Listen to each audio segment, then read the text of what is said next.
Hello friends. आज गणित की कक्षा में हम पढ़ेंगे वृत्त या सर्किल के विषय में। एक वृत्त भी हमारी पूर्व में पढ़ी गई आकृतियों जैसे आयत, आयताकार व त्रिभुज के समान ही एक द्विआयामी या 2 डायमेंशनल बंद आकृति होती है। परिभाषा के अनुसार एक वृत्त उन समस्त बिंदुओं के समूह को प्रदर्शित करता है जो कि एक स्थिर बिंदु से समान दूरी पर स्थित होते हैं।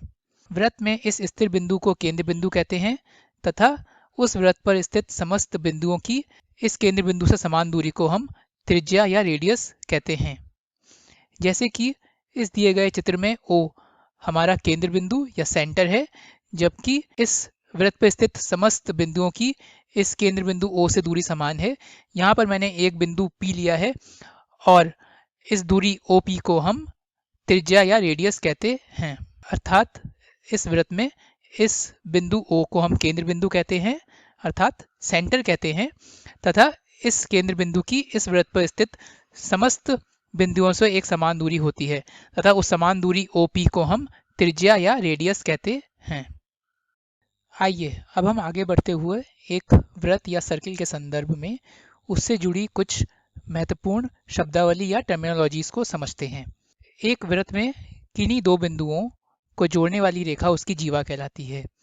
जैसे कि यहाँ पर मैंने इस चित्र में A और B दो बिंदु लिए हैं जो कि वृत्त पर स्थित हैं, और अगर मैंने इन दोनों बिंदुओं A और B को जोड़ दिया तो बनने वाली यह रेखा AB इस वृत्त की एक जीवा या कॉर्ड कहलाएगी।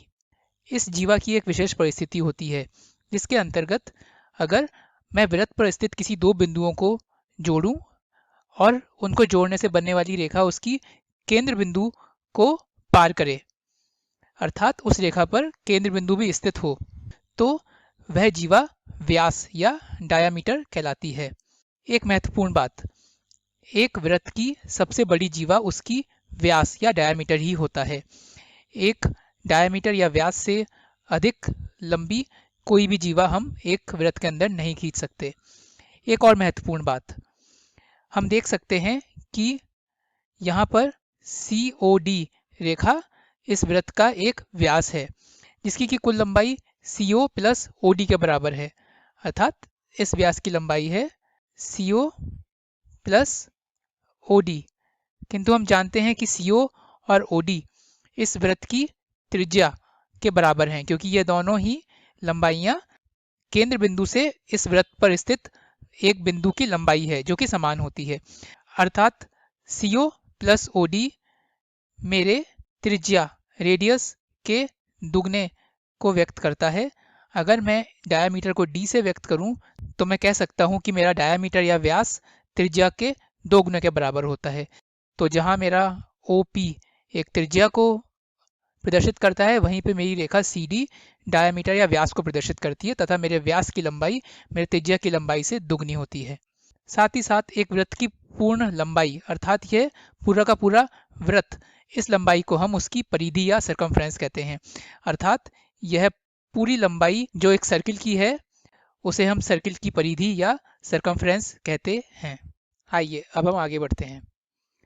यहाँ चित्र में इस वृत्त जिसका कि केंद्र बिंदु O है, मैंने यहाँ पर एक जीवा AB खींची है। यह जीवा इस वृत्त के ऊपर स्थित दो बिंदुओं A व B को जोड़ रही है। इस AB जीवा के अंतर्गत इस वृत्त का जो भाग आता है उसे हम चाप कहते हैं या आर्क। अर्थात AB जीवा के अंतर्गत इस वृत्त का जो भाग AB इसके अंतर्गत आता है उसे हम चाप या आर्क कहते हैं। अगर मैं इस जीवा AB के दोनों छोर A व B से केंद्र बिंदु को जोड़ दूं तो मुझे एक कोण प्राप्त होगा AOB। इसे हम कहेंगे इस चाप के द्वारा इस केंद्र के ऊपर बनाया गया कोण। इसे हम एक अंतरित कोण कहते हैं या इंग्लिश में हम इसे एंगल सबटेंडेड बाय कॉर्ड कहते हैं। इसी प्रकार अगर मैं चाप AB के दोनों छोर A व B को इस वृत्त के ऊपर स्थित किसी और बिंदु से जोड़ दूं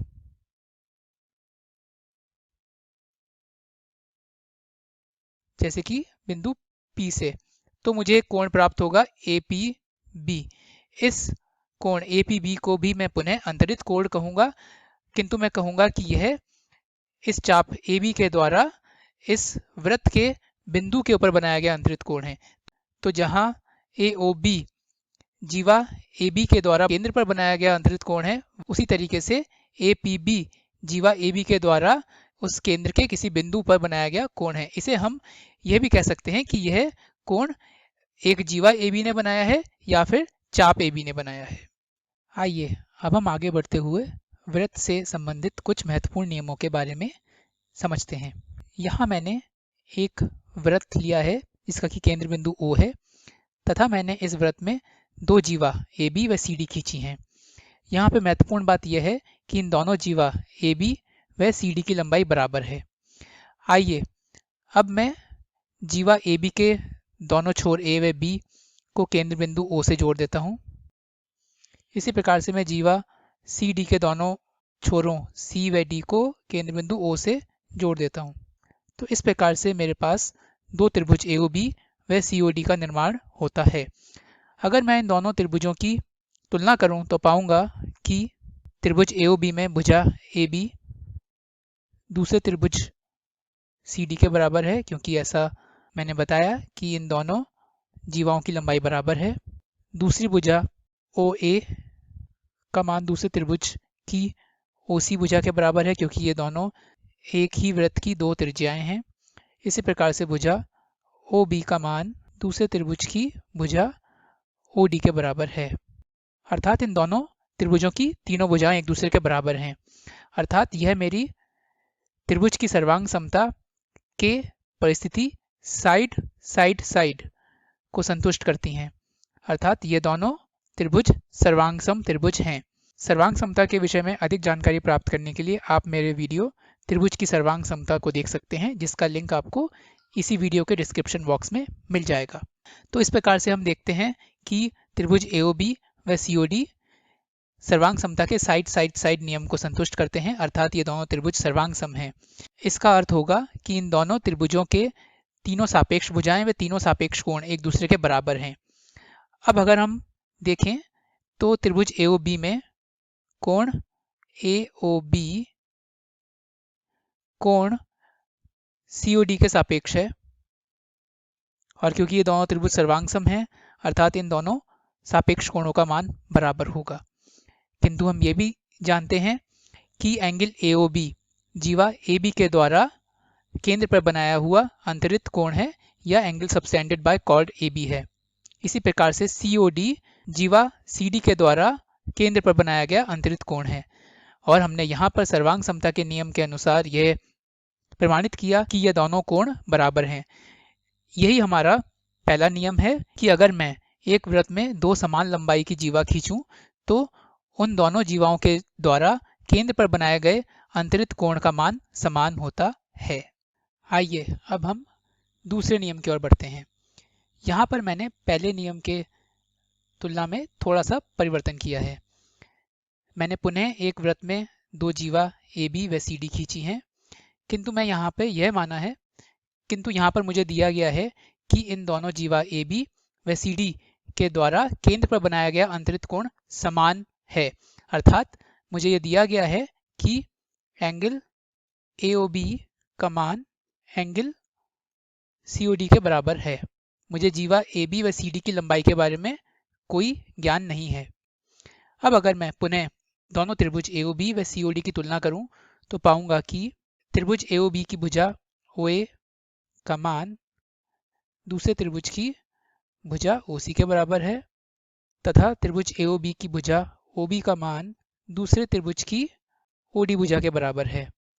अगर मैं इन परिस्थितियों को एक साथ देखूं तो पाऊंगा कि भुजा OA व OB तथा उसके अंतर्गत आने वाला कोण AOB का मान दूसरे त्रिभुज की क्रमशः OC OD भुजा व उनके अंतर्गत आने वाले कोण COD के बराबर है।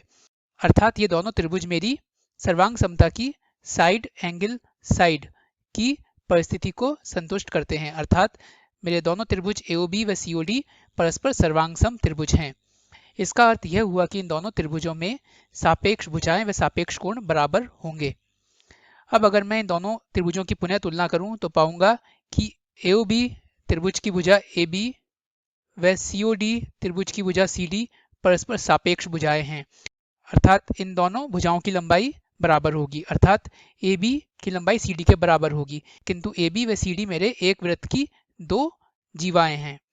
इसका अर्थ यह हुआ कि अगर मुझे कोई दो जीवाएं दी गई हों तथा वह दोनों जीवाएं केंद्र के ऊपर समान अंतरित कोण बनाती हों, तो इसका अर्थ यह होगा कि उन दोनों जीवाओं की लंबाई बराबर है। यही मेरा दूसरा नियम है। आइए अब हम तीसरे नियम की ओर बढ़ते हैं। इस चित्र में मैंने केंद्र बिंदु O से जीवा AB के ऊपर एक लंब खींचा है। अब अगर मैं इस जीवा AB के दोनों छोर A व B को केंद्र बिंदु O से जोड़ दूं तो मुझे दो त्रिभुज प्राप्त होते हैं, त्रिभुज AOM व त्रिभुज BOM। अगर मैं इन दोनों त्रिभुजों की परस्पर तुलना करूं तो पाऊंगा कि एंगल AMO का मान एंगल BMO के बराबर है, क्योंकि ये दोनों ही 90 डिग्री के बराबर हैं, अर्थात एंगल AMO एंगल BMO के बराबर है और दोनों 90 डिग्री के हैं। साथ ही साथ इन दोनों त्रिभुज की भुजा OM समान है, अर्थात इनकी ये दोनों भुजाएं भी समान हैं, तथा त्रिभुज AOM की भुजा OA दूसरे त्रिभुज की भुजा OB के बराबर है, क्योंकि OA व OB दोनों ही एक वृत्त की दो त्रिज्याएं हैं। अगर मैं इन तीनों परिस्थितियों को एक साथ देखूं तो पाऊंगा कि यह मेरी दो त्रिभुज की सर्वांग समता की RHS की परिस्थिति को संतुष्ट करती हैं, क्योंकि यहाँ पर R राइट एंगल मेरा एंगल AMO और BMO है, H यानी कि हाइपोटेनस या विकर्ण OA व OB इन दोनों त्रिभुजों के दो विकर्ण एक दूसरे के बराबर हैं, तथा एक साइड या एक भुजा OM इन दोनों त्रिभुजों में बराबर है, अर्थात ये दोनों त्रिभुज AMO और BMO परस्पर सर्वांगसम त्रिभुज हैं। इसका अर्थ यह हुआ कि इन दोनों त्रिभुजों के सापेक्ष कोण व सापेक्ष भुजाएं बराबर होंगी।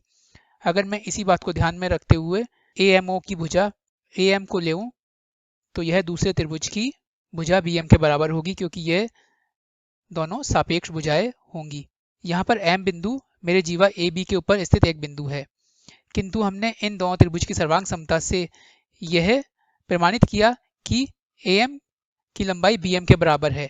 दूसरे शब्दों में मैं कह सकता हूँ कि M बिंदु इस जीवा AB का मध्य बिंदु है, या मैं यह भी कह सकता हूँ कि एक वृत्त में केंद्र से अगर एक जीवा के ऊपर लंब खींचा जाए तो वह लंब उस जीवा को समद्विभाजित करता है, अर्थात वह लंब उस जीवा के मध्य बिंदु से जाके मिलता है। यही हमारा तीसरा नियम है। आइए अब हम नियम 3 की परिस्थिति में थोड़ा सा परिवर्तन करते हैं और इस बार यह मानते हैं कि जीवा AB का मध्य बिंदु M है तथा मैंने इस मध्य बिंदु M से O को जोड़ती हुई एक रेखा खींची है। अब अगर मैं दोनों त्रिभुज AMO व BMO की तुलना करूं तो पाऊंगा कि त्रिभुज AMO में भुजा OA का मान भुजा OB के बराबर है, क्योंकि ये दोनों समान वृत्त की दो त्रिज्याएं हैं। भुजा OM भुजा OM के बराबर है, क्योंकि ये दोनों त्रिभुज की समान भुजा है, तथा क्योंकि M जीवा AB का मध्य बिंदु है तो मैं कह सकता हूं कि भुजा AM की लंबाई दूसरे त्रिभुज की भुजा BM के बराबर है। अब अगर मैं इन तीनों परिस्थितियों को एक साथ देखूं तो पाऊंगा कि यह मेरी त्रिभुज की सर्वांग समता के साइड साइड साइड की परिस्थिति को संतुष्ट करती है, अर्थात मेरे त्रिभुज AMO और BMO परस्पर सर्वांगसम त्रिभुज हैं। इसका अर्थ यह हुआ कि इन दोनों सर्वांगसम त्रिभुज में सापेक्ष भुजाएं व सापेक्ष कोण बराबर होंगे। अतः मैं कह सकता हूं कि त्रिभुज AMO में एंगल AMO दूसरे त्रिभुज के एंगल BMO के बराबर है, क्योंकि ये दोनों सर्वांगसम त्रिभुज के सापेक्ष कोण हैं। मान लीजिए मैं उस कोण का मान x मानता हूं, तो मेरा कोण AMO भी x हुआ व कोण BMO भी x हुआ। किंतु मैं यहाँ देख सकता हूँ कि यह पूरा एंगल AMO एक सीधी रेखा पे बना हुआ एंगल है और हम जानते हैं कि एक सीधी रेखा पे बना हुआ कोण का मान 180 डिग्री होता है। अतः मैं कह सकता हूँ कि x plus x equals to 180 degree है, यानी कि 2x 180 डिग्री के बराबर है, जिसको कि सरल करने पे मैं पाऊंगा कि x का मान 180/2 यानी कि 90 डिग्री के बराबर है। अर्थात यह रेखा OM जीवा AB के ऊपर 90 डिग्री का एंगल बना रही है। या दूसरे शब्दों में मैं ये कह सकता हूँ कि एक जीवा के मध्य बिंदु को उस वृत्त के केंद्र से जोड़ने वाली रेखा उस जीवा के ऊपर लंब होती है। यही हमारा चौथा नियम है। अगले नियम की ओर बढ़ने से पहले हम एक महत्वपूर्ण बात समझते हैं। अगर हम किसी बिंदु से एक रेखाखंड के ऊपर एक लंब खींचें तो उस लंब की लंबाई उस बिंदु से उस रेखाखंड की दूरी कहलाती है। जैसे कि उदाहरण के रूप में मैंने इस चित्र में इस वृत्त की दो जीवा खींची हैं, CD व AB। अब अगर मैं बिंदु O से इन दोनों जीवाओं के ऊपर लंब खींचूं, OM व ON, तो OM केंद्र बिंदु O से जीवा AB की दूरी कहलाएगी तथा ON की लंबाई बिंदु O से जीवा CD की दूरी कहलाएगी। आइए अब हम अपने नियम की ओर बढ़ते हैं। यहाँ पर मैंने एक वृत्त लिया है जिसका कि केंद्र बिंदु O है तथा यहाँ पे मैंने दो जीवाएं खींची हैं, AB व CD।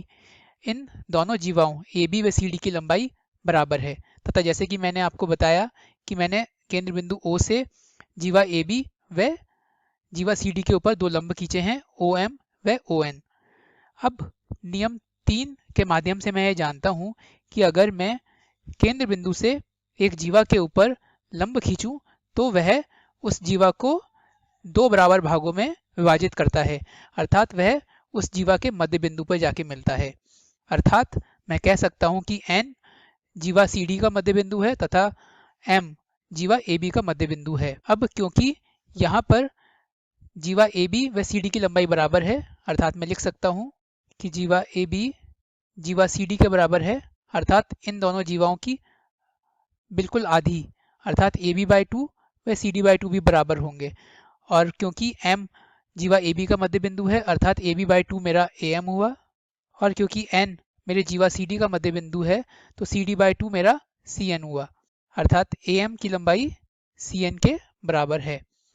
अब अगर मैं त्रिभुज CON और AOM की तुलना करूं तो पाऊंगा कि इन दोनों त्रिभुज में AM और CN की भुजा बराबर है, जैसा कि मैंने अभी सिद्ध किया। भुजा OC OA के बराबर है क्योंकि ये दोनों एक समान वृत्त की दो त्रिज्याएं हैं तथा एंगल ONC मेरे दूसरे त्रिभुज के एंगल OMA के बराबर है क्योंकि ये दोनों ही 90 डिग्री के एंगल हैं।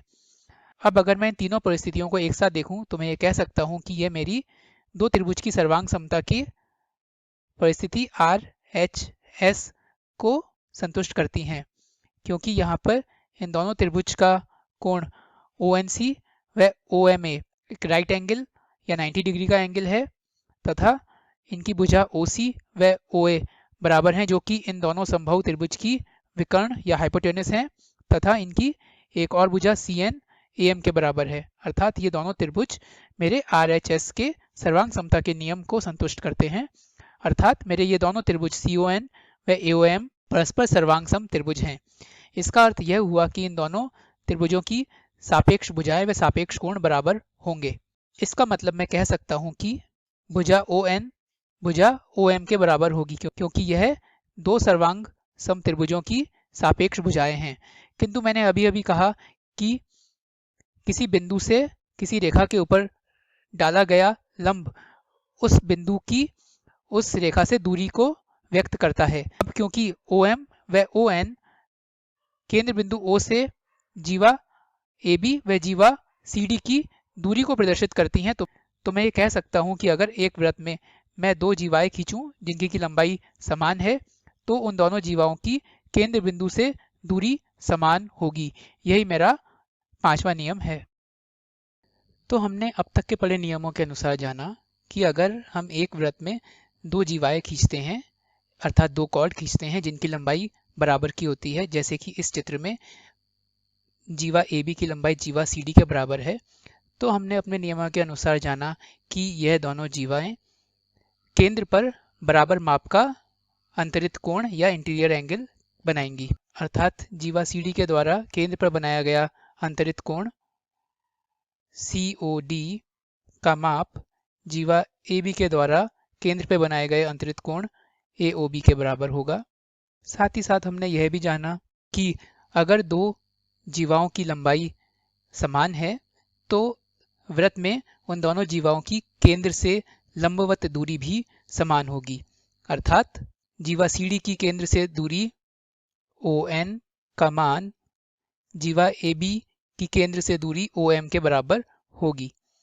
इसी के साथ साथ एक और महत्वपूर्ण बात, जब दो जीवाओं की लंबाई वृत्त में बराबर है, जैसे कि यहाँ पर जीवा CD की लंबाई जीवा AB के बराबर है, तो जीवा CD के संगत बनने वाले चाप CD इस परिधि के इतने माप की लंबाई AB जीवा के संगत बनने वाले चाप AB इस परिधि के बराबर होगी। अर्थात मेरे जीवा CD का मान अगर जीवा AB के बराबर है तो जीवा CD के संगत बनने वाले चाप या आर्क CD का मान भी AB जीवा के संगत बनने वाले चाप AB के बराबर होता है।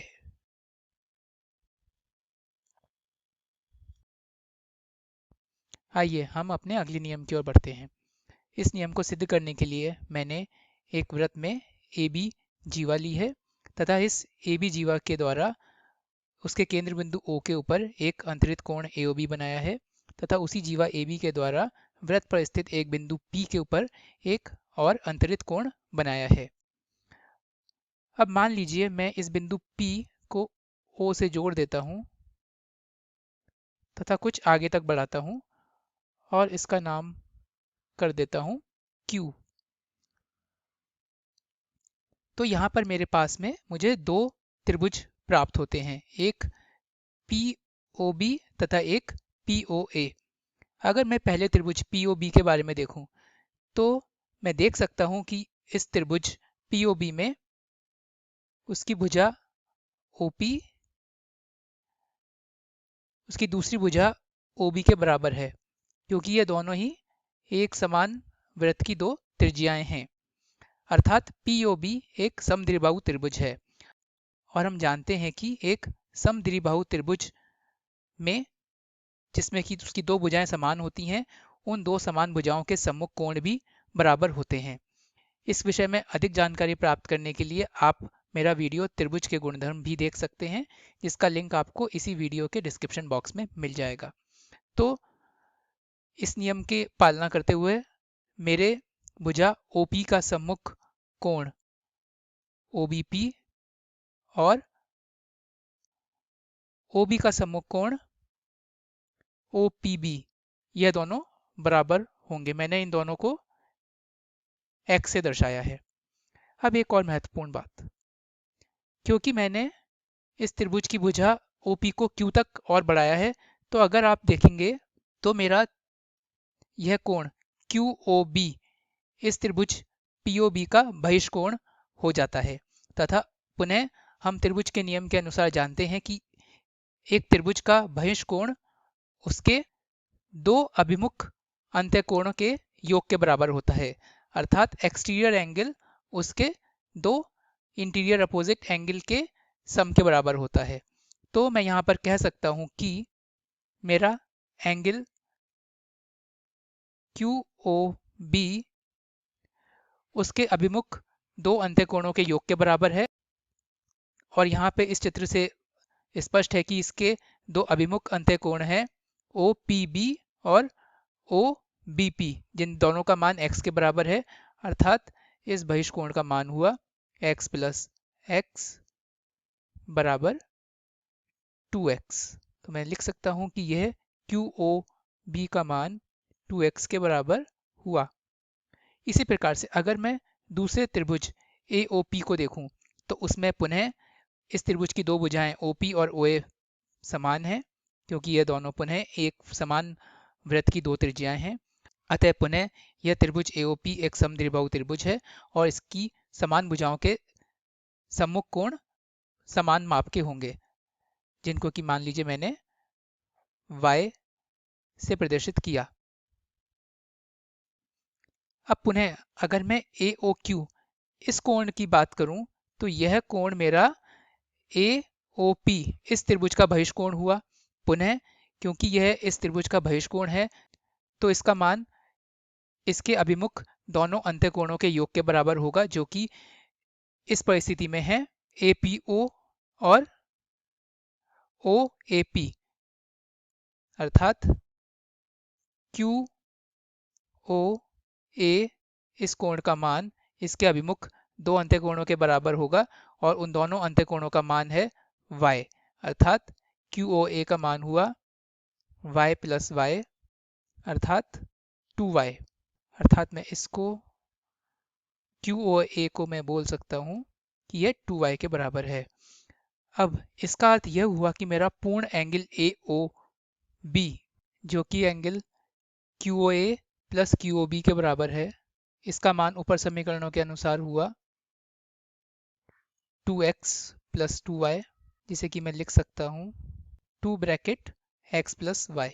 अब अगर मैं इस जीवा AB के द्वारा इस वृत्त पर स्थित P बिंदु के ऊपर बनाए गए अंतर्वृत्त कोण को देखूं तो मैं देख सकता हूं कि यह कोण है एंगल APB, जिसका मान है angle APO plus angle BPO, जो कि इस चित्र के अनुसार हुआ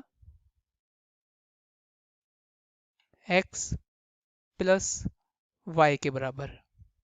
अब अगर मैं इन दोनों कोणों APB और AOB की तुलना करूं तो मैं पाऊंगा कि कोण AOB का मान कोण APB का दुगना है। यही हमारा छठा नियम है।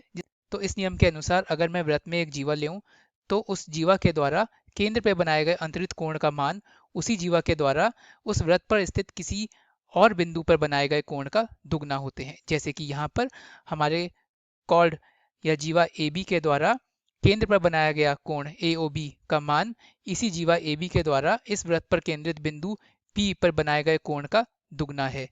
जहां वह इस वृत्त पर स्थित बिंदु के ऊपर x प्लस y का कोण बना रहा है, वहीं यह जीवा इसके केंद्र के ऊपर twice of x plus y का कोण बनाती है।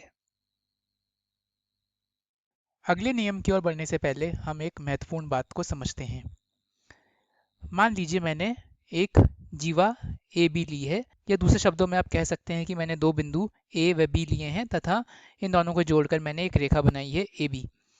अब अगर मुझे कोई एक ऐसा वृत्त खींचना हो जो कि इस A और B बिंदु से एक साथ गुजरता हो, अर्थात A व B बिंदु दोनों ही उस वृत्त की परिधि पे आते हों, तो मैं ऐसे कितने वृत्त खींच सकता हूँ। तो जैसा कि आप यहाँ पे चित्र में देख सकते हैं कि मेरे बिंदु A व B से गुजरने वाले ऐसे मैं असंख्य वृत्तों को खींच सकता हूँ।